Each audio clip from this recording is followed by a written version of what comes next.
தொல்லை இரும்பிறவிச் சூழும் தளை நீக்கி அல்லலறுத்து ஆனந்தமாக்கியதே எல்லை மறுவா நெறிகளிக்கும் வாதவூர்யம் கோன் திருவாசகம் என்னும் தேன்.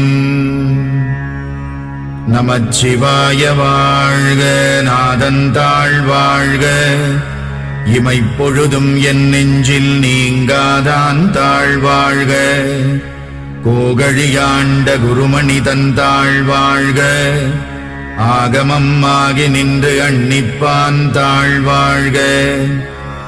ஏகன் அநேகன் இறைவனடி வாழ்க, வேகம் கெடுத்தாண்ட வேந்தனடி வெல்க. புறப்பருக்கும் பிஞகந்தன் பெய்கழல்கள் வெல்க, உரத்தார்க்கு சேயோன் தன் பூங்கடல்